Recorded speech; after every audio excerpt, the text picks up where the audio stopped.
Shalom, igreja. Os irmãos podem se assentar.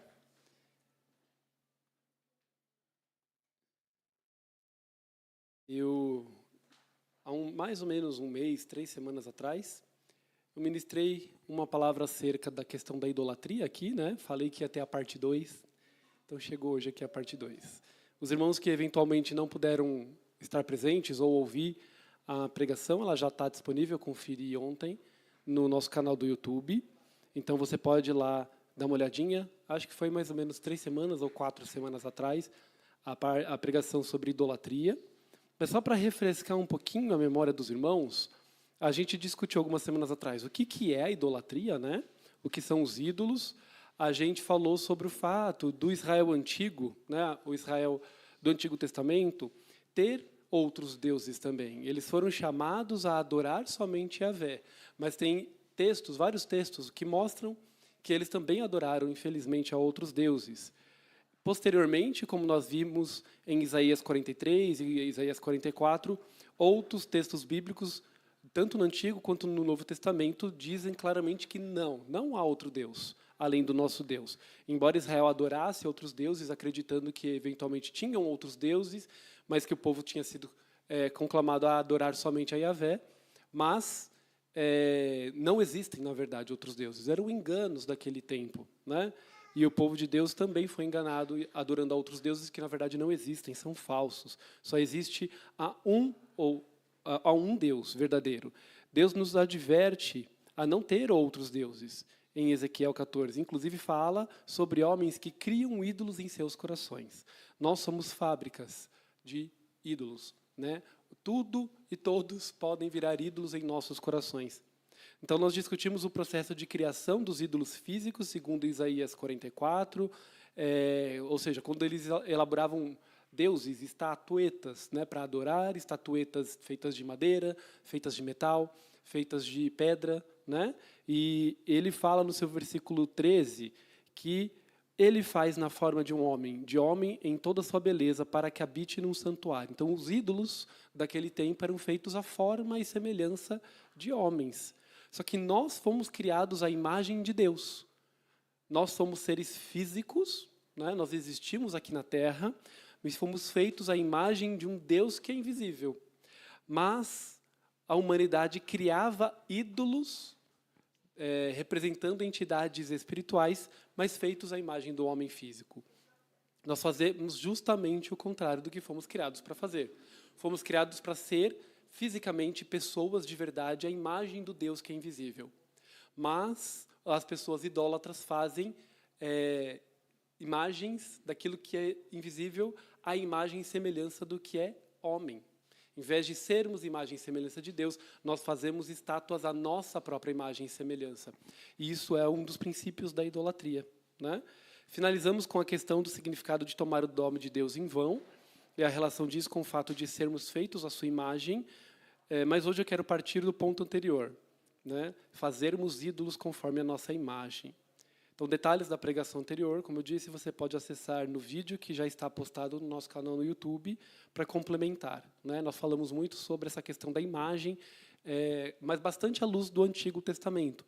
E hoje eu vou trazer ainda uma questãozinha do Antigo Testamento, mas eu quero discutir com os irmãos como é que se deu a idolatria no Novo Testamento.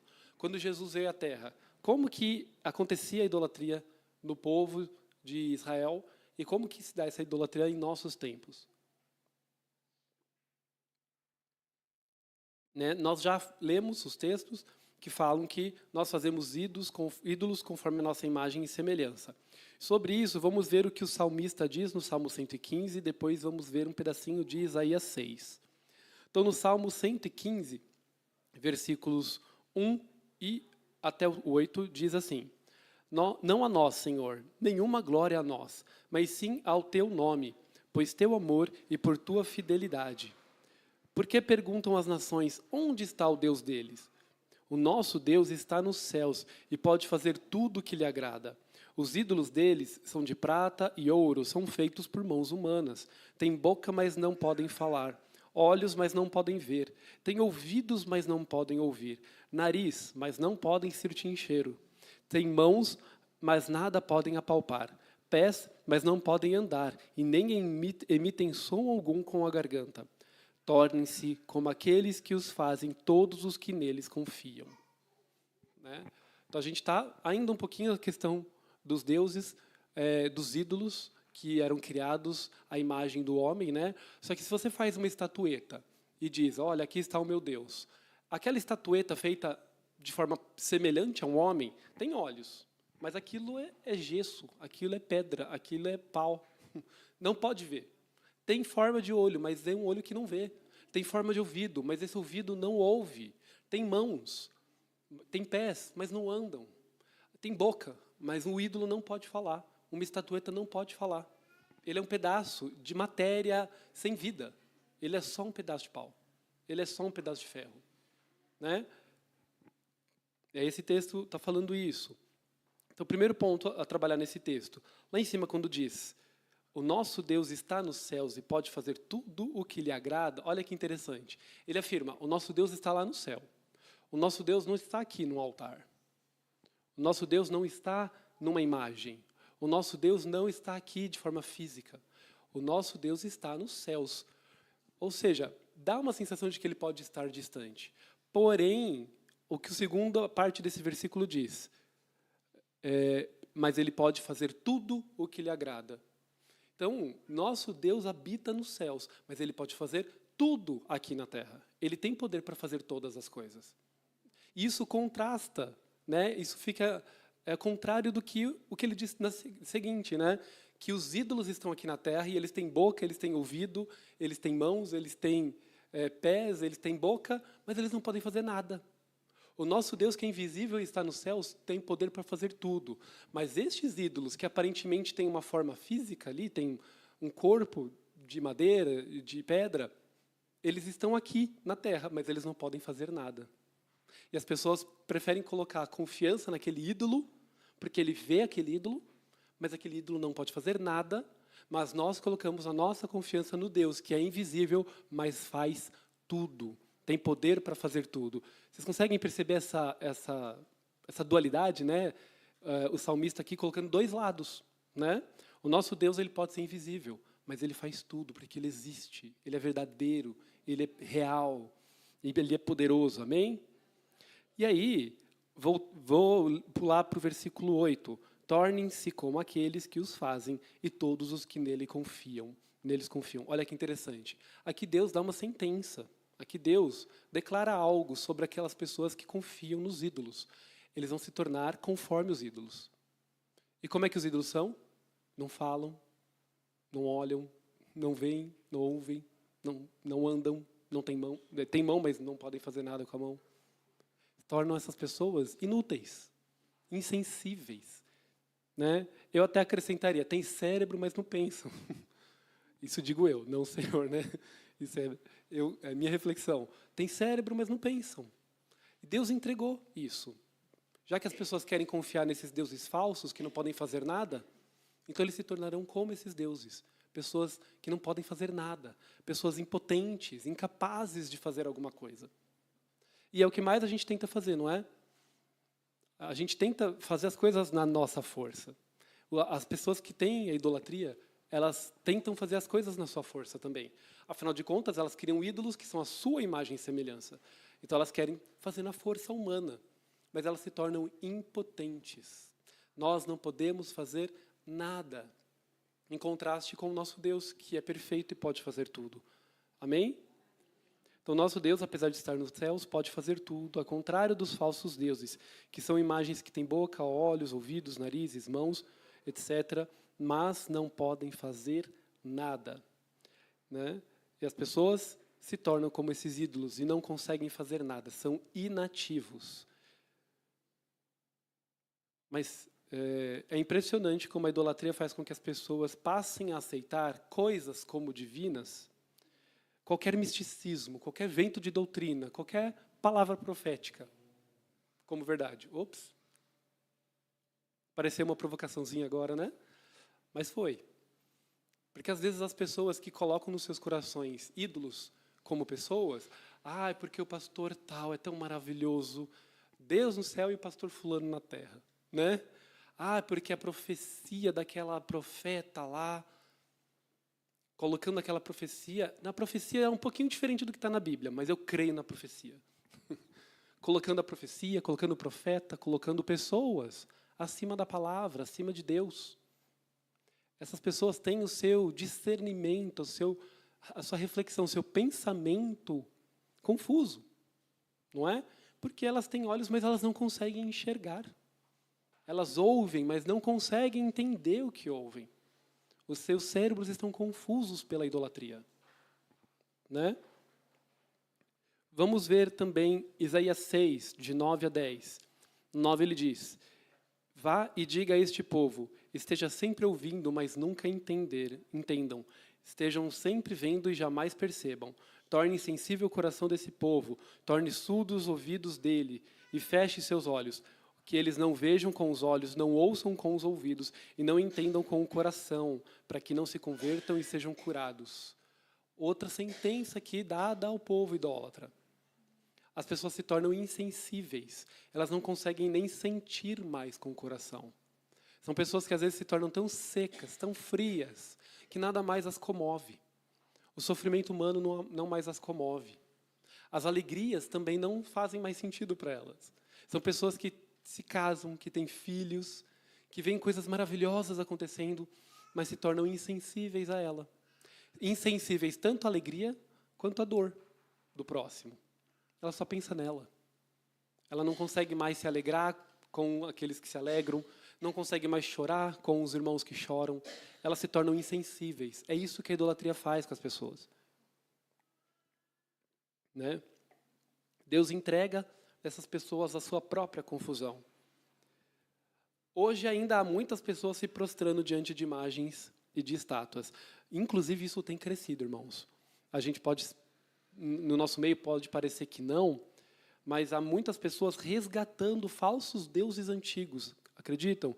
Cuja adoração já não existia mais. Deuses de povos muito antigos que, conforme foi passando o tempo, pararam de ser adorados. Não existem mais. São tratados apenas como mitologia. Mas hoje, nesse momento, tem gente resgatando essas coisas. Né? Eu sempre falo que eu tenho um Instagram muito diverso. Tem gente de todo tipo no meu Instagram. E eu vejo algumas pessoas falando, me reconectando com as deusas antigas da tradição celta, de não sei das quantas. O negócio estava morto. Aquela idolatria, aquela adoração já não existe mais como religião. Era apenas um misticismo. Mas as pessoas estão resgatando isso. Elas estão tentando buscar conexão. Por quê? Porque os seus cérebros estão confusos. A sua mente está confusa. Eles têm olhos, mas não conseguem mais enxergar, ouvidos, mas não ouvem. E estão se entregando a falso, resgatando e reestruturando a adoração a deuses antigos. Pode parecer muita loucura, mas esse é o nosso mundo, irmãos. Né? Pessoas que ouvem e veem, já não entendem nem percebem o erro que estão cometendo. Estão resgatando tradições antigas só porque são antigas, porque são milenares, mas que muitas vezes nem fazem mais sentido hoje. E por que isso? Por que será que essas pessoas estão resgatando coisas que já tinham sido abandonadas, muitas vezes? Né? Irmãos, o cristianismo ele é radical. Ser cristão exige bastante de nós. Exige uma dependência grande do nosso Deus. Exige abrir mão de muitas coisas, exige uma vida santa, um padrão de moral bíblico. Né? Cristo nos convoca para uma vida santa, a uma devoção sacrificial, como nós vemos nos grandes mandamentos, que vemos em Mateus 22. Ame ao Senhor, o seu Deus, com todo o seu coração, com toda a sua mente, com todo o seu entendimento. E esse é o primeiro e maior mandamento. E o segundo é semelhante a ele. Ame ao seu próximo como a você mesmo. Destes 2 mandamentos dependem toda a lei e os profetas. Então nós temos que amar a Deus acima de todas as coisas. Não há nada maior do que Deus. Nem nós. Nem a nossa vontade. Nem o nosso coração. Então às vezes a gente tem que abrir mão do desejo do nosso coração para servir a este Deus. E as pessoas não estão a fim de fazer isso. As pessoas preferem buscar deuses de madeira e de ferro que aceitam qualquer coisa. É que é um pedaço de pau. O que você falar na frente, ele vai aceitar. Ele é um objeto só. Aí ele pode falar qualquer baboseira na frente desse Deus que o Deus aceita, porque é um pedaço de madeira. Né? E aí as pessoas estão criando novas formas de adorar a si mesmos. Há deuses que são a sua imagem e semelhança. Há deuses falsos que têm como características os próprios pecados que nós cometemos. São religiões que toleram as coisas. Imagina, se te faz bem, se é o teu desejo, busca isso. Faz o que tem vontade. O que importa é você ser feliz. Essa é a religião do nosso tempo. Né? Buscar dos próprios prazeres. Mas o cristianismo não é assim. Ele fala, negue-se a si mesmo e carrega a tua cruz. Negue-se a si mesmo e ame a Deus acima de todas as coisas. Negue-se a si mesmo e ame o teu próximo. Sirva o teu próximo. Dê a sua vida pelo seu próximo, assim como Cristo fez. A nossa religião não é uma religião morta, ou uma religião impossível, ou algo que a gente não tem exemplo. Nosso Deus foi o nosso maior exemplo. Ele se fez homem para, como humano, andar na terra em retidão. Jesus não pecou. Jesus não sucumbiu a nenhum dos pecados que nós somos tentados hoje em dia. Ele foi tentado na questão da alimentação, ele foi tentado na questão da idolatria, de ser adorado como um Deus da terra, de ter poder na terra, como um rei. E ele não caiu nesses pecados. Ele foi fiel ao Senhor e fiel à vontade do Deus Pai até o fim, até a morte. Né? Por isso, as pessoas precisam buscar conforto em deuses que não requerem das pessoas esse padrão, que foi o caminho que Cristo seguiu. Amou o Pai mais do que tudo, provando isso na sua obediência, e deu a sua vida por amor da humanidade. Ele amou tanto que deu sua própria vida. Ele amou mais do que a si mesmo. Ele amou a nós, amou os seres humanos e considerou que a nossa vida era mais digna do que a dele. E foi para sacrifício no nosso lugar. Jesus Cristo nos mostra o padrão a ser seguido, um padrão sacrificial, um padrão que coloca as necessidades do outro acima das suas próprias.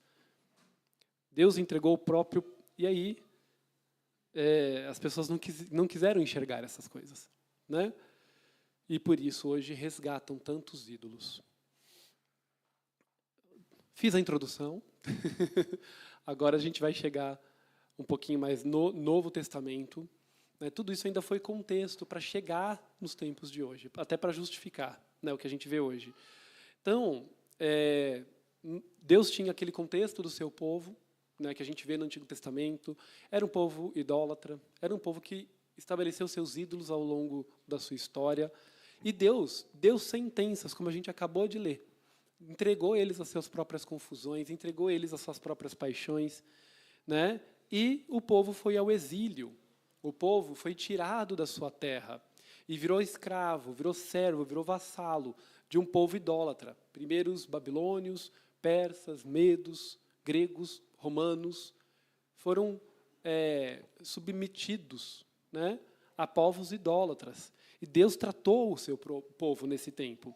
Passou o tempo do exílio, o retorno do povo à Terra Prometida. Foi um período bem interessante, que a gente chama de período intertestamentário. Porque a nossa Bíblia ela vai no Antigo Testamento até o início do retorno do povo à Terra Prometida. E aí, o Novo Testamento ele começa a narrar os feitos 400 anos depois. Então, a gente tem 400 anos aí, que aquele povo de Israel, o povo já começou a ser conhecido como os judeus, esse povo mudou. A gente tinha um povo que era idólatra, que tinha outros deuses, e quando a gente pega o Novo Testamento para ler, não é mais esse povo. É um povo que não tem mais outros deuses. A gente não vê no Novo Testamento narrativas de Israel tendo estatuetas ou tendo outros deuses, se prostrando diante de outros deuses. Pelo contrário, era um povo que já entendia agora que só existia um Deus, que não existia outros deuses, que os deuses dos povos pagãos, na verdade, eram deuses falsos. Eles já tinham essa compreensão. Foi uma compreensão que eles tiveram no tempo do exílio e nesse período intertestamentário. Então, aconteceu muita coisa ali. E essas coisas foram bem interessantes. Durante esse tempo, o povo foi muito trabalhado, mas não é porque eles deixaram de ter ídolos físicos que eles deixaram de ter idolatria nos seus corações, né? Nós discutimos como o homem sempre criou deuses à imagem do próprio homem. Mas mesmo não fazendo estátuas, o homem adora a si mesmo em seu coração e passa a criar estruturas para essa adoração. Durante o exílio e período intertestamentário, diversos grupos surgiram. A palavra, em algumas traduções, até chama esses grupos de partidos, né? Eram os essênios, os saduceus, os fariseus. Por quê? O que estava acontecendo naquele período? Eles estavam no meio de um povo idólatra, um povo que tinha outros deuses. Então, eles acabaram, nessa pressão, eles acabaram se unindo e buscando identidade para sobreviver enquanto povo, para que a sua cultura não morresse. É aí que começou a surgir o que é conhecido hoje como a lei transmitida. Tem a lei de Deus, a Torá, e tem a lei transmitida, a tradição oral. Foi criada ali, né? Então, eram formas que o povo foi criando de se manter fiel à lei de Deus, mas sem um templo, sem o sacerdócio estabelecido de Arão, sem os sacrifícios. Como é que eles iam continuar sendo judeus, continuar sendo servos do Deus Altíssimo, se eles não tinham mais templo, não tinham sacerdócio, não tinham sacrifícios, né? Então, eles começaram a criar estruturas para se manter no caminho, digamos, se manter fiel à lei de Deus. Foi aí, entende-se que foi nesse período que começou a ter as sinagogas, porque antes só tinha um templo, tinha mais de um templo, né? Mas tecnicamente a adoração a Deus deveria ser feita no templo de Jerusalém. As pessoas peregrinavam até Jerusalém para ir ao templo, mas eles não têm mais templo. Então começou a criar sinagogas, começou a ter os mestres da lei, começou a ter esses partidos que eram pessoas que, nessa tentativa de criar estruturas, acabaram criando estruturas um pouco diferentes, né? Então, nós conhecemos bastante, por citação bíblica até mesmo, os fariseus, né? Os fariseus eram um grupo que organizou a lei de uma certa forma, e eles tinham uma coisa muito forte com a tradição oral. A gente já vai falar deles daqui a pouquinho, né? Então, tinham vários partidos que interpretavam a lei à sua maneira, chamando o seu jeito de certo. E brigando, inclusive, né? Esses partidos tinham brigas, eles tinham discussões sobre quem que estava certo. Alguns deles foram fortemente embasados na palavra, na lei, nos profetas. Mas vemos ao longo do Novo Testamento que muitos excessos também foram cometidos, todos em nome de uma tradição que respondia muito mais aos anseios do coração humano do que a palavra de Deus.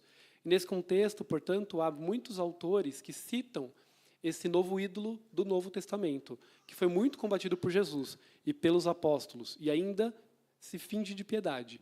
E esse ídolo que a gente destaca aqui, que é o que eu vou falar sobre hoje, é a tradição. Ih, assunto bem espinhoso, Senhor, me ajuda. Vou ler com os irmãos Lucas 7, a partir do versículo 1 mesmo. Lucas 7 diz: Os fariseus e alguns mestres da lei, vindos de Jerusalém, reuniram-se a Jesus e viram alguns dos seus discípulos comerem pão com as mãos impuras, isso é, sem lavar. Isso porque os fariseus e todos os judeus não comem sem lavar cerimonialmente as mãos, apegando-se assim à tradição dos anciãos. Então, qual é o contexto aqui, em Lucas 7? Os judeus estavam vendo os discípulos comer sem lavar a mão. Mas não é uma lavagem de mãos simples, que a gente faz, um sabãozinho e uma água. Tinha todo um ritual, uma bênção a ser decretada. Então, eles lavavam a mão, recitando uma certa bênção. Então, eles tinham aquele momento não apenas como uma purificação física das mãos, mas uma purificação cerimonial, né? Tirando impurezas espirituais para poder comer.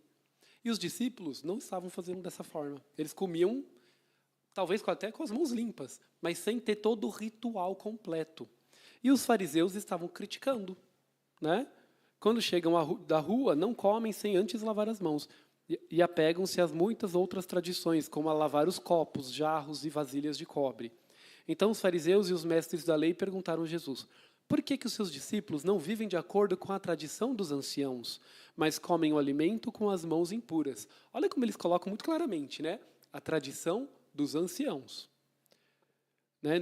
Não é a lei, não é a Torá que diz que tem que lavar a mão desse jeitinho, assim, assim, assado, recitando tal coisa.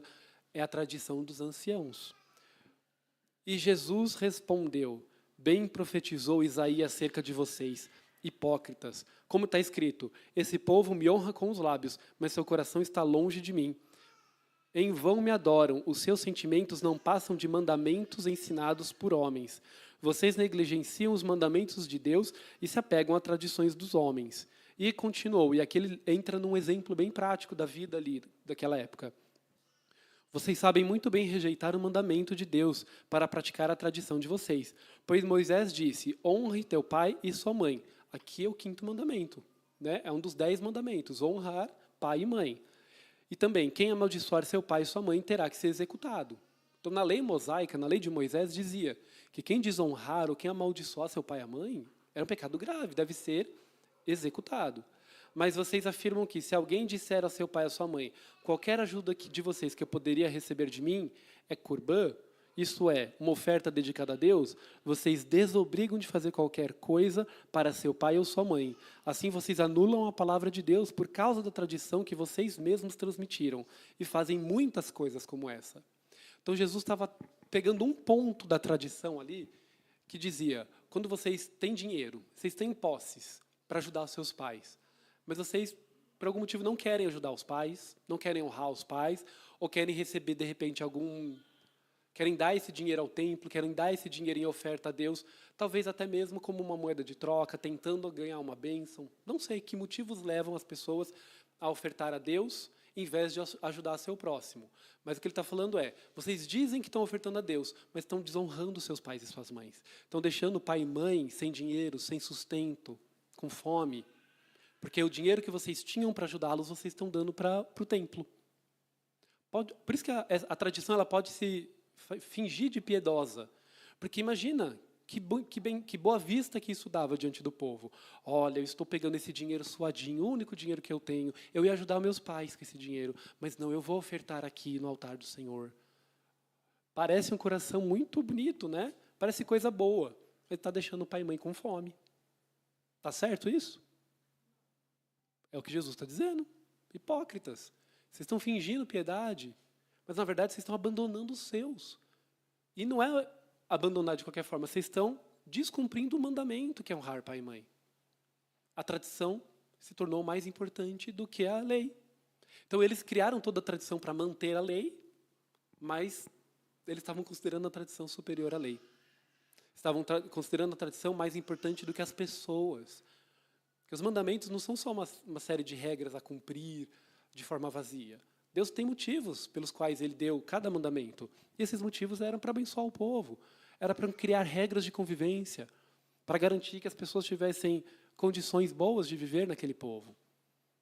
Nós sabemos que um pai e uma mãe, em algum momento da vida, talvez se tornem mais dependentes, quando se tornam mais idosos. Então eles vão precisar de ajuda dos filhos. Isso é importante. Isso é um princípio importante da palavra de Deus. E as pessoas estavam deixando de fazer isso. Para dizer: não, estou ofertando a Deus. Talvez só para ser vistos. Né? Então está errado. Os fariseus citados aqui foram um partido muito forte e influente no povo. Os fariseus eram conhecidos por uma observância rígida, não só à lei escrita, mas da tradição oral dada pelos antigos, pelos anciãos, como disse o texto aqui. Para ele, essa lei oral, que, segundo diziam, havia sido preservada pelos homens mais importantes nas sinagogas, e voltando até Esdras, eles falavam que, eu fui estudar um pouco sobre os fariseus, eles diziam que as principais tradições foram dadas desde os tempos de Esdras, antes mesmo deles, pelos profetas, ou até mesmo em Josué, até mesmo chegar em Moisés, e precisavam ser observadas com rigor, e assim faziam, honrando até mais do que a lei escrita. Então vejam aqui que é citado o 5º mandamento, honrar pai e mãe, mas os mestres da lei criaram tradições que contradizem a lei. Por quê? E aí a gente entra, como que surgiu esses montes de tradições orais, né?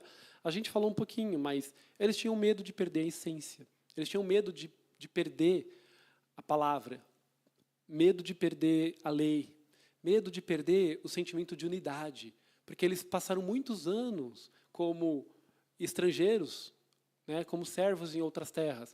passaram muitos anos sendo dominados por impérios idólatras. Então, eles tinham medo de perder. Esse medo era genuíno, irmãos. Esse medo era real.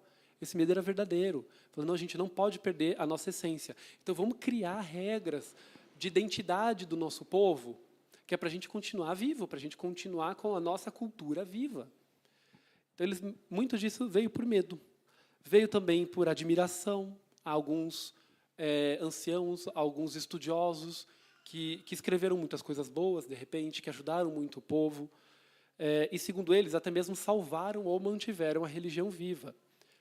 Então, assim, muitas dessas tradições podem surgir por motivos muito bons, motivos genuínos, motivos corretos até, por amor à palavra, por zelo da palavra, mas também por apego a uma noção de que eles eram separados, mais puros, mais santos. Não vou me envolver com esses idólatras, eu tenho uma conduta diferente, eu vou observar cada detalhezinho da lei. A palavra diz para a gente lavar as mãos, se higienizar. Não, mas eu vou fazer isso de um jeito muito específico. Tem que ser lavando a mão, recitando tal bênção, tal detalhe. Foi criando a mais para poder se manter separado. Inclusive, o termo fariseu significa separado, né? Eles eram mais santos, mais separados em relação ao povo. Então, eles tiveram um lugar na história, né? Aquele tempo foi importante, um tempo em que eles tiveram a tradição oral. O problema é que eles colocaram, posteriormente, a tradição oral acima da palavra de Deus. Então, aqui agora eu vou fazer um pequeno parágrafo, um pequeno parênteses, porque eu estou falando muito da tradição, né? E talvez esteja na cabeça de vocês. Poxa, então a tradição é ruim, né? A tradição é terrível. Não, não é. Não é. A tradição não necessariamente ela é ruim. Como a gente acabou de dizer, boa parte da tradição do povo de Israel daquele tempo surgiu de uma necessidade de manter o povo unido. E eu creio que, inclusive, boa parte disso foi conduzida por Deus. Deus queria que o povo se mantivesse unido. O problema não é ter criado a tradição, o problema é ter colocado ela acima da palavra. Ao olhar para a história da igreja, nós vemos como a igreja lutou para manter a sua fé. E a tradição auxiliou na preservação de muitas doutrinas bíblicas que sobreviveram a inúmeros ataques. A Bíblia foi escrita há 2000 anos. E nós temos escritos de pessoas contemporâneas aos apóstolos, muito próximos deles, que auxiliam no entendimento da interpretação da palavra de Deus. Então, irmãos, tem 2000 anos de gente lendo a Bíblia. Tem 2000 anos de pessoas que estudam a palavra. E muitas dessas pessoas, algumas dessas pessoas, pensem em pessoas que viveram, sei lá, que nasceram nos tempos que os apóstolos estavam vivos ainda, de repente tiveram a oportunidade de ouvir algo dos apóstolos, ou de ouvir algo diretamente de um discípulo direto, por exemplo, Timóteo, né? Paulo faleceu, de repente Timóteo, ou um outro discípulo, permaneceu vivo, e alguém teve contato com ele, foi pastoreado por ele numa igreja. Ou seja, eles ouviram explicações da doutrina bíblica muito de perto. E eles deixaram escritos também. Eles deixaram ensinamentos com a preocupação de que a igreja se mantivesse na doutrina dada pelos apóstolos que conheceram a Cristo, que ouviram diretamente de Cristo, né? Então, essas pessoas não estão na Bíblia, não são textos canônicos que a gente fala, né? Não são textos que estão na Bíblia, mas são textos que foram escritos muito perto do tempo bíblico. De repente, de gente que viveu ali aquela cultura, que conviveu com pessoas que conviveram com Cristo. Então, eles conseguiriam entender muito melhor o que foi escrito pelos apóstolos, porque eles viviam o mesmo contexto. E isso deu origem a algumas tradições. Tradições essas que ajudaram a igreja a sobreviver por 2000 anos. Que ajudaram a igreja a entender o texto bíblico, mesmo com tantas mudanças culturais. Como é que a gente lê a Bíblia 2000 anos depois? Como é que a gente consegue entender o que esse autor quis dizer com isso? Como que esse autor vivia? Que heresia esse autor da Bíblia estava combatendo quando ele disse isso? Né? Então, a tradição, elas nos auxiliam a entender bem esses contextos. Então, a tradição em si, ela não é necessariamente ruim. Vou dar 2 exemplos, um mais amplo e um bem específico da nossa igreja. Um exemplo, liturgia de culto. Como é que a gente estabelece o que faz um culto ser um culto? Né? aqui na nossa igreja, nós abrimos, uma pessoa tem uma abertura do culto, uma pessoa escalada, um ministro, que vai fazer uma leitura de um texto bíblico, vai fazer uma saudação, né? Olá, igreja, sejam bem-vindos, a paz do Senhor. Aí ele vai fazer uma leitura de um texto bíblico e vai fazer uma oração. Aí ele chama o louvor. Aí nós louvamos, aqui na igreja a gente tem por padrão 5 louvores, normalmente, né? Mais um louvor de oferta. A oferta hoje vai logo depois do louvor, para manter esse clima de adoração. Aí depois tem os recadinhos, orações, aniversariantes, canta parabéns. E aí depois chama para a palavra. As crianças vão para cima, chama para a palavra. No término da palavra, às vezes, a maioria das vezes tem um louvor também, que ministra aquilo que foi dito na palavra. Ou não, né? Nem sempre tem. Aí depois a gente dá a bênção apostólica, a gente faz a ceia, claro, né? Ministra a ceia, finaliza, dá a bênção apostólica e vamos para casa. Isso é a liturgia que nós temos aqui na igreja. E essa liturgia, irmãos, ela é uma liturgia muito antiga. Existem muitos textos antigos falando sobre os cultos nas casas da igreja primitiva. Como é que os apóstolos ou os discípulos dos apóstolos ensinaram as pessoas a cultuar a Deus nas casas? Porque não tinha templo, não tinha igreja física. A gente chama isso aqui de igreja, mas isso é um templo, né? Não tinha. As igrejas se reuniam nas casas das pessoas. E como é que era essa estrutura de culto? A gente tem textos muito antigos, do 1º século ainda, falando que tinha louvores, falando que tinha orações, falando que tinha curas, ministração da palavra, que eles compartilhavam da ceia, né? Ou seja, isso é uma tradição. Agora, se eu inverter essa ordem, é um pecado? Não é pecado, é tradição. A tradição, ela nos auxilia a entender a palavra e ela auxilia a transmissão da palavra, mas ela não é a palavra, ela não é superior à palavra. Ela pode ser bênção, mas se você colocar ela acima da palavra, ela pode virar maldição. Se a gente for numa igreja convite e voltar para cá falando, imagina lá, não tem louvor. Que absurdo, é só palavra. Eles não adoram a Deus lá, aqueles pecadores. Eita, calma, não é por aí. Talvez tenha um motivo para eles terem ido direto para a palavra. Talvez seja a liturgia estabelecida ali. Isso não faz deles menores ou menos cristãos do que nós. Talvez eles tenham uma postura diante da palavra de Deus de adoração maior do que a nossa, de repente. Talvez eles contemplem a Cristo na palavra com tamanha devoção, com tamanha fome. Isso é uma adoração altíssima. Você prestar atenção na palavra de Deus, tentar extrair dali a Cristo para a tua vida. Isso é adoração ao Senhor. Adorar ao Senhor por meio da observância da palavra, por amor à palavra, por amor ao que Deus disse para nós. Você ler a palavra em casa é um ato de adoração. Não é levantar a mão e cantar 5 louvores. Isso é um jeito de adorar. Um jeito que faz parte da nossa liturgia. Mas aqui dentro mesmo nós já invertemos isso algumas vezes. Dependendo de como o pregador quer trabalhar a palavra, a mensagem, a gente já fez isso algumas vezes. Não, hoje vamos começar direto com a palavra e depois a gente louva, porque a gente quer explicar alguns pontos para depois a gente poder louvar com uma intenção diferente. Tá tudo bem. Um exemplo mais nosso, inclusive, que é a coisa da ceia. Nós ministramos a ceia todos os domingos, porque tem um texto que diz que toda vez em que o povo se reunia em nome de Cristo para a gente celebrar a ceia. Então, nossos pastores entenderam que, se nós nos reunimos em nome de Cristo todo domingo, então tomamos a ceia todo domingo. Ok, é uma interpretação do texto bíblico. Tem outras igrejas, a maioria, inclusive, que interpretam um pouco diferente. Pela tradição, acabou se colocando, até pela seriedade com que a ceia deve ser tratada. Não é porque a gente faz todo dia que ela deve ser banalizada, feita de qualquer forma. Não, é um momento de solenidade, é um momento de profunda importância para o cristão. É um ato físico que simboliza a nossa união com Cristo. É muito importante isso. Então, tem algumas pessoas que falam, não, é melhor a gente fazer uma vez por mês, porque o cristão tem um mês inteiro para meditar, ele vai se consertar diante do Senhor, e aí naquele domingo de ceia, um domingo especial, ele vai pôr uma roupa especial, ele vai vir para cá, vai ser toda uma liturgia diferente, e aí vamos cear.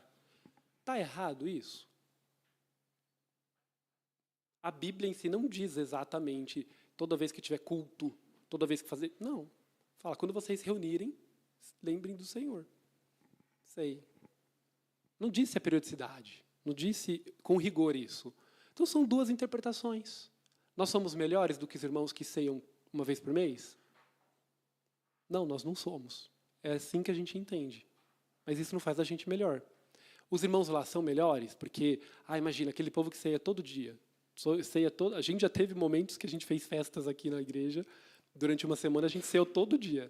Aquele povo que ceia todo dia banalizou a ceia do Senhor. Prefiro na nossa igreja que a gente faz uma vez por mês com muito mais seriedade. Tá certo isso também? Não, não está certo. São apenas liturgias diferentes, interpretações diferentes, tradições diferentes. A tradição aqui na nossa igreja é ministrar a ceia todo domingo. E isso comunica algo para nós, que a ceia do Senhor deve ser algo cotidiano, a comunhão com Cristo deve ser algo cotidiana. Tem uma intenção por trás dessa decisão que os pastores tomaram, que é promover comunhão com Cristo no dia a dia. Ou seja, é uma tradição que leva para Cristo. Talvez na igreja que ministra a ceia só uma vez por domingo, para eles a tradição seja um preparo especial para o momento de ceia. A pessoa leva um mês inteiro de meditação, de concerto, de comunhão com Cristo em oração na sua casa para se preparar para o momento da ceia, e o momento da ceia vai ser mais especial para ele. Então, quem estabeleceu dessa forma, se também estabeleceu como uma forma de aproximar o povo de Cristo, de transformar esse momento mais especial e essa celebração ser mais única na vida do crente, também está tudo bem, desde que a tradição sirva a igreja no propósito de comungar com Cristo. E não o contrário. Né? A nossa tradição, a gente não serve a tradição que serve ao crente. Né? Então, a tradição ela tem lugar na igreja se o objetivo for levar as pessoas a Cristo. E não pode contradizer a palavra, claro. Né? Então, hoje há muitas tradições que acabam sendo estabelecidas ou perpetuadas, às vezes, para manter poderes, privilégios ou até mesmo exclusões. Pior que essa idolatria, a tradição, muitas vezes é confundida com piedade, como a gente disse, porque soa como um zelo pela palavra, mas é a manutenção de um Estado. Concordamos que muitos erros teológicos foram cometidos pela Igreja ao longo dos últimos séculos. Inclusive, muitas pessoas foram mortas por esse motivo. Assim, a tradição foi colocada à frente da palavra. Né? Agora, vamos mais um pouquinho fundo. Porque quando a gente fala da tradição, acho que a ordem como eu estabeleci aqui para falar, talvez esse ponto agora seja um pouquinho repetitivo. Né? Porque quando a gente fala de tradição, talvez venha na tua cabeça a tradição da Igreja Católica, que é uma tradição que, tecnicamente, tem quase 2000 anos. Eles clamam que a Igreja Católica nasceu ali muito perto dos tempos bíblicos. Eles dizem que Pedro foi o primeiro Papa. Né? Então, eles dizem que a Igreja Católica começou ali. Mas a gente pode dizer que foi fundada mesmo a Igreja Católica a partir de um dos concílios ali, alguns anos depois, algumas centenas de anos depois, e principalmente quando ela se tornou a religião oficial do Império Romano. Aí começou a ter mesmo uma estrutura que culminou com a Igreja Católica. Né? Então, a Igreja Católica ela tem muitas tradições. Né? Mas também temos as igrejas cristãs, que chamamos de tradicionais, ou igrejas históricas. Né? Então, tem muitas nomenclaturas, tem muitas denominações, igrejas que a gente chama de históricas. As igrejas, por exemplo, a Igreja Luterana, que tecnicamente começou a se organizar como igreja a partir dos escritos de Lutero, que foi um reformador. Então, tem igreja metodista, igreja presbiteriana, várias igrejas mais antigas, algumas delas têm 300, 400 anos de história. E com essa história veio 300, 400 anos de tradição. Né? As tradições que foram sendo criadas. Se você pegar, por exemplo, um culto numa igreja presbiteriana, tem uma liturgia diferente da nossa. Eles não têm um período de louvor. Eles têm alguns louvores mais curtos ao longo do culto. Esses louvores normalmente são hinos, já antigos, conhecidos. E tem presbiterianas diferentes também. Mas muitas fazem uma liturgia desse jeito. E essa liturgia tem 100, 200, 300 anos. É uma tradição deles. Né? Então, quando a gente fala de tradição, a gente pensa nessas igrejas mais antigas. E nós, que somos uma congregação relativamente nova, nós temos pouco mais de 20 anos, caminhamos mais em círculos pentecostais, que é uma tradição mais recente. Né? A gente fala muito da Rua Azusa, que faz um pouco mais de 100 anos. Então, é uma coisa relativamente nova dentro da história da igreja que tem 2000 anos, né?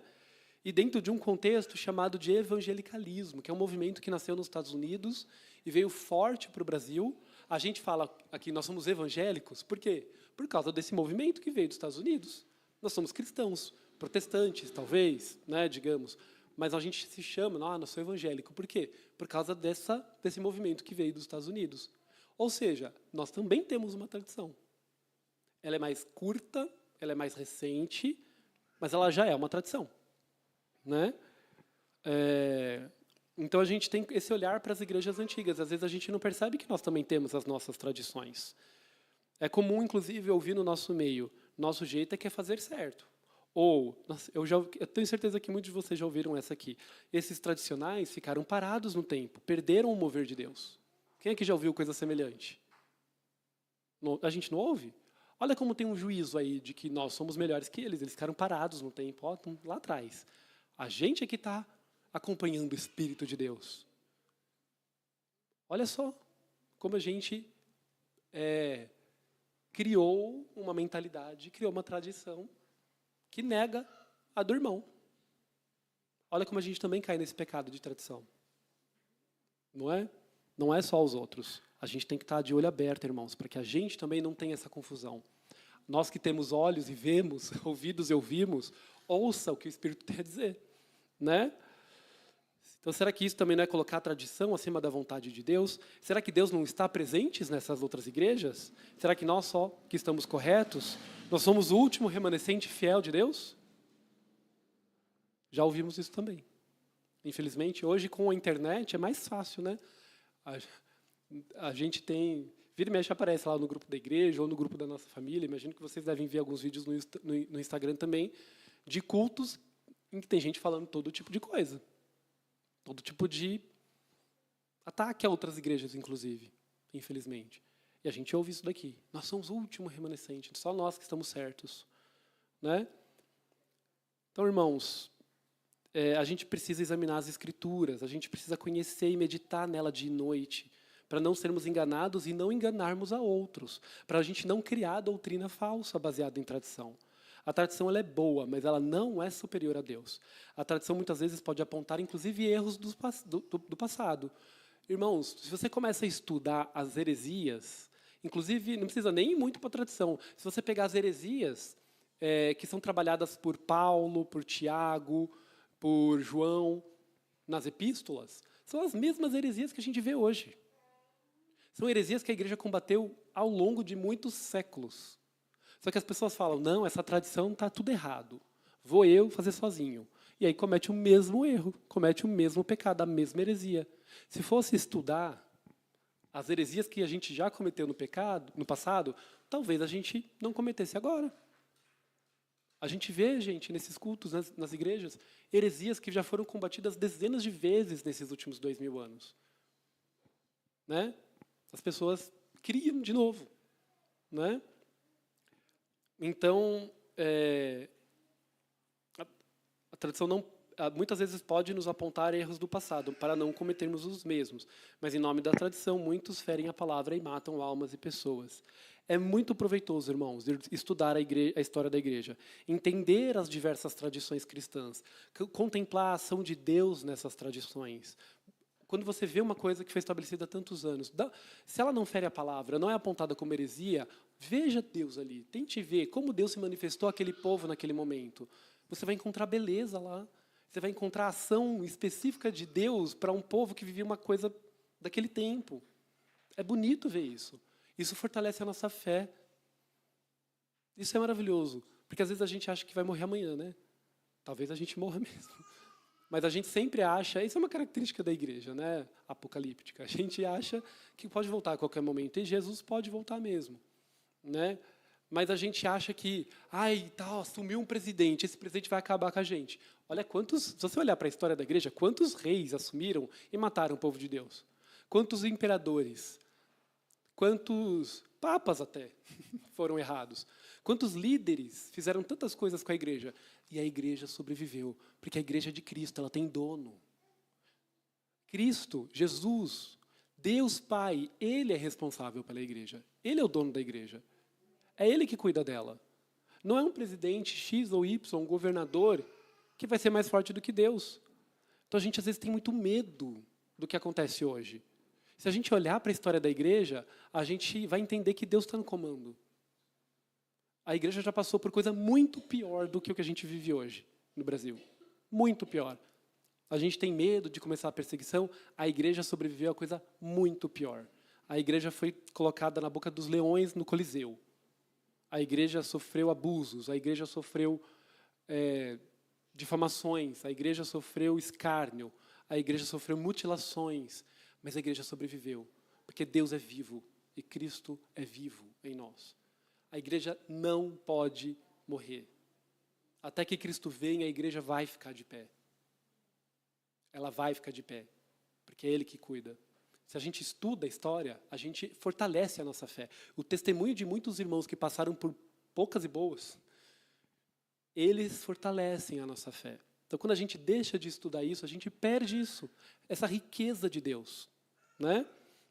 Então, nós estabelecemos conexões com esses filhos de Deus que, em tantas eras, e os seus testemunhos de fé, somos abençoados por esses estudos desses irmãos. A tradição nos aproxima de Jesus e dos apóstolos, mas ela não é superior a Jesus e aos apóstolos. Não é mais importante do que os nossos irmãos. A tradição está a serviço da igreja e não ao contrário. E aí tem um texto que eu passei a amar, depois que eu entendi, que fala um pouquinho da questão do sábado, né? Por exemplo, que foi muito interessante nos escritos do Novo Testamento e ainda é hoje. Tem muito texto bíblico, Jesus abordou muito a questão do sábado, enquanto ele estava vivo, né, andando pela terra. A lei do princípio sabático, que é o 4º mandamento, ela tem princípios importantes sobre o descanso, e certamente podemos ser abençoados. Mas observem o que Jesus disse em Marcos 2, 23 e 28. Aconteceu que certo sábado, Jesus estava passando pelas lavouras de cereal. Enquanto caminhavam, seus discípulos começaram a colher espigas. Os fariseus perguntavam: veja bem, por que eles estão fazendo o que não é permitido no sábado? E ele respondeu: vocês nunca leram o que fez Davi, quando ele e seus companheiros estavam em necessidade, com fome? Nos dias do sumo sacerdote Abiatar, ele entrou na casa de Deus e comeu dos pães da presença, o que era permitido somente aos sacerdotes, e deu também aos seus companheiros. E ele acrescentou: o sábado foi feito por causa do homem, e não o homem por causa do sábado. Assim, pois, o Filho do Homem é Senhor até mesmo no sábado. Eu amo esse texto, porque ele nos dá um guia para a gente não cair nessa idolatria da tradição. O sábado ele é bom? É. O sábado é bonito? É. Estudar o sábado é importante? É. Mas o sábado foi criado para o homem. O descanso foi criado para o homem. As leis foram criadas para o homem e não o contrário. Eu não sirvo ao sábado, eu não sirvo a uma doutrina, eu não sirvo a uma tradição. A tradição está a serviço de Deus e da igreja, e não o contrário. Porque o que eles estavam fazendo aqui o que os fariseus estavam dizendo é que eles deviam ficar com fome, em vez de ferir o sábado. Eles estavam colocando o sábado como superior a uma necessidade dos discípulos de Jesus. Eles estavam com fome, eles queriam comer. Então, eles passaram pelas espigas e colheram espigas para comer. Eles não pegaram para fazer um souvenir, fazer um colarzinho. Não, eles pegaram o milho para comer. Eles estavam com fome, é uma necessidade humana. Mas não, os fariseus queriam que eles ficassem com fome para respeitar o sábado. Ou seja, colocou o sábado acima da necessidade humana. Colocou o sábado a serviço não, como a ser servido. Os homens tinham que fazer sacrifício de fome, porque o sábado era mais importante. E Jesus está dizendo, não, o sábado é que foi feito para o homem. O princípio sabático que foi feito para abençoar o homem. Mas nós não adoramos o sábado. Nós não servimos ao sábado. O homem é mais importante do que a tradição. O ser humano pelo qual Jesus morreu é mais importante do que a tradição. Então a tradição não pode vir de desculpa para subjugar a gente. Para dizer que um é melhor que o outro. Eu aprendi muito com esse texto, irmãos. Eu, como vocês sabem, né, eu gosto muito da palavra, leio muito a palavra, li muito o Antigo Testamento, e eu tenho um zelo grande pela palavra, eu tenho um amor pela palavra. E esse texto me lembra que esse zelo não pode ser mais importante do que os meus irmãos. Não pode ser mais importante do que o Senhor. Do que o princípio que está por trás da tradição. Estava conversando com a Jéssica hoje de manhã. A gente já estava pensando, poxa vida, o Átila não está bem. O Átila, nós oramos aqui pelo nosso irmão, né? Eles estão viajando. Eles não vão estar aqui à tarde para a escola ministerial. Aí a gente pensou, poxa, o Marcos e a Tainá também estão, talvez não consigam ficar, porque eles estão fazendo a mudança. Imagina, não consigo imaginar o cansaço que eles estão. Porque fazer a mudança, e teve o intensivo da Vicky nas últimas 2 semanas, né? Imagino que os irmãos estão exaustos. A Jéssica olhou e falou, poxa vida, talvez seja um momento da gente repensar essa estratégia. Eu vou conversar com os pastores. Porque a nossa congregação está passando por um momento em que tem muitas famílias com filhos pequenos, que estão tendo dificuldade de manejar os seus compromissos, porque tem família, né? Tem a necessidade de descanso, tem os irmãos que viajaram, estavam cansados, tem os irmãos que estão mudando, e estão ainda mudaram. Mas quando ela quis dizer, eu perguntei para a Tainá, mudou? Ela falou, mudei. O que quer dizer mudou? Quer dizer, levei as caixas, né? Está tudo na caixa ainda, não está muita coisa. Ou seja, tem muito trabalho pela frente ainda. E ela passou 2 semanas de intensivo com a Vicky na fisioterapia. 4 semanas foram? De intensivo com a Vicky na fisioterapia. Ela mal conseguiu trabalhar nesse tempo direito. Eu imagino que ela deve ter ficado com um monte de trabalho acumulado. Aí a gente pensando, poxa vida. Né? Aí eu até brinquei com a Jéssica, quando eu incluí esse texto, eu falei, então, amor, a escola ministerial serve aos irmãos, e não o contrário, né? Ela estava pensando nisso também. Então, talvez eles discutiram e falaram, neste momento, então a gente precisa contemplar isso. E essa decisão foi tomada com tranquilidade, porque os irmãos são mais importantes do que a tradição. Elas são mais importantes do que aquela estrutura que nós criamos. Nós criamos a estrutura para abençoar os irmãos. Mas se os irmãos estão com outras necessidades agora, pode se tornar um peso. Vocês conseguem entender, irmãos? A gente que vem aqui se preparar para uma palavra, a gente também é ministrado, né? A gente também tem confrontos quando a gente lê a palavra. O Espírito também fala ao nosso coração. Nós também aprendemos muito. E esse é um tópico que é bem caro para mim, que é bem importante. O Senhor me ensina muito a respeito disso, né? Então, para finalizar, nós acabamos de ler o que devemos amar ao Senhor, o nosso Deus, com todo o nosso coração, com toda a nossa alma e com todo o nosso entendimento. Não lemos? E também lemos que devemos amar o nosso próximo como a nós mesmos. E disso depende toda a lei e os profetas. Ou seja, eu preciso amar a Deus e eu preciso amar o meu irmão. E se eu não conseguir fazer isso, em vão eu vou observar toda a lei. E em vão eu vou estudar a lei e os profetas, se eu não amar. Eu poderia acrescentar mais um tópico. Se eu não tiver amor pelos meus irmãos e por Deus, em vão eu vou seguir uma tradição. A tradição não vai servir para nada se eu não fizer isso em amor. A tradição é boa, ela é bonita, mas sem amor, ela pode se tornar em maldição. E aí, o nosso irmão Paulo falou muito sobre isso, né? Acho que quando eu comecei a falar de nada adiantaria se não tiver amor, muitos dos irmãos já devem ter se lembrado de 1 Coríntios 13. Eu quero finalizar com esse texto que é lindo. E ele representa muito disso, de hoje, né? Se eu falar as línguas dos homens e dos anjos, mas não tiver amor, serei como um sino que ressoa e um símbolo que retine.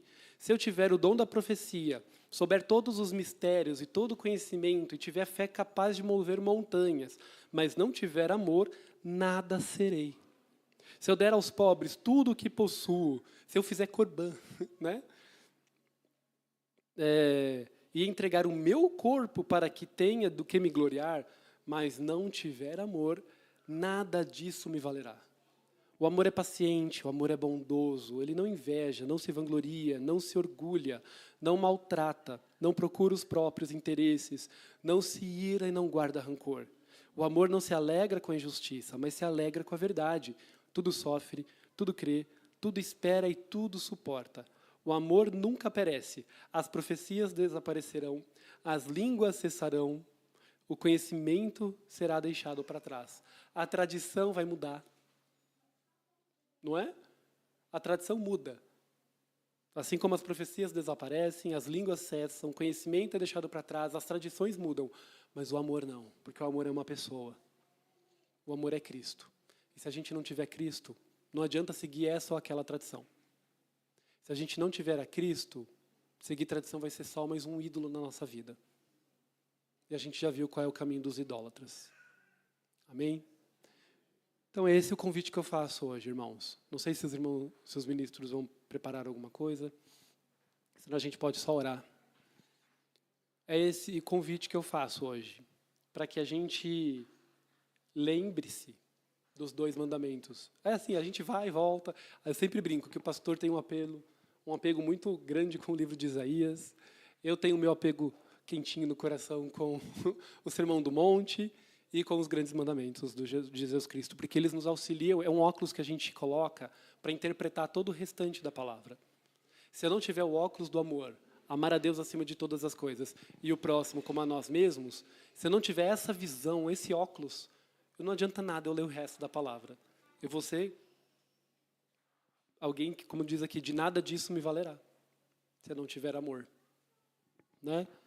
Então, feche os seus olhos, vamos orar ao Senhor agora.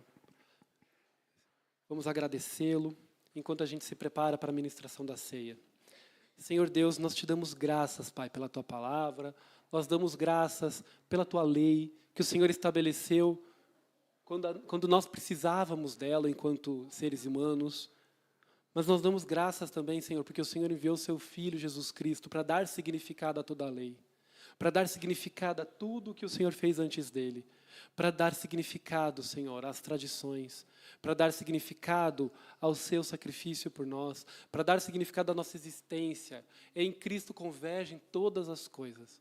Tudo foi criado pensando naquele momento, Senhor, aquele momento em que o Senhor pagaria pelos nossos pecados, para que pudéssemos ser novamente um contigo, Deus, para que pudéssemos desfrutar daquilo que a lei era apenas a sombra. Hoje nós podemos desfrutar da comunhão plena contigo, Senhor, seja aqui em vida, seja na vida futura, na tua presença, no paraíso, eternamente, Senhor.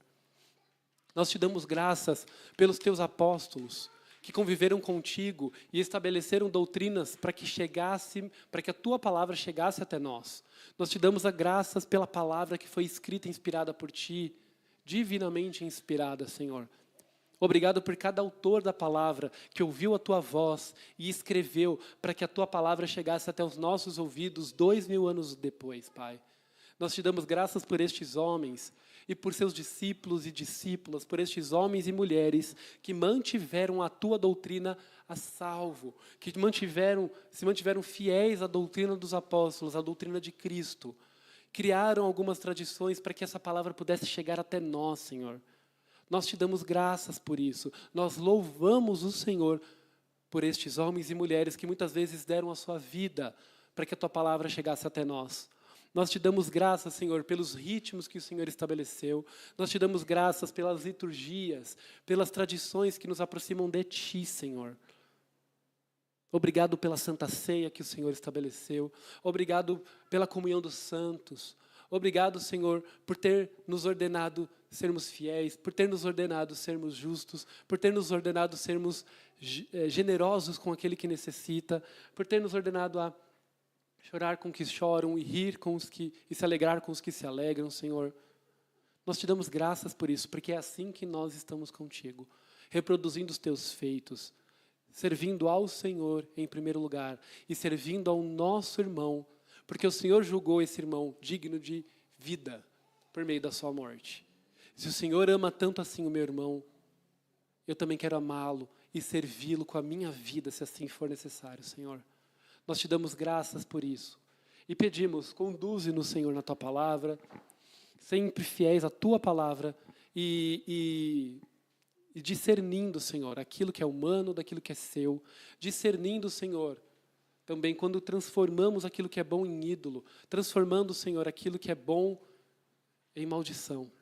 Não permita, Senhor, que o nosso zelo ultrapasse os limites da idolatria. Não permita que o nosso zelo pela tradição ou nossa vontade de cumprir uma lei seja maior do que o Senhor ou o nosso irmão. Não permita que tomamos decisões e criemos doutrinas baseado em apenas tradições.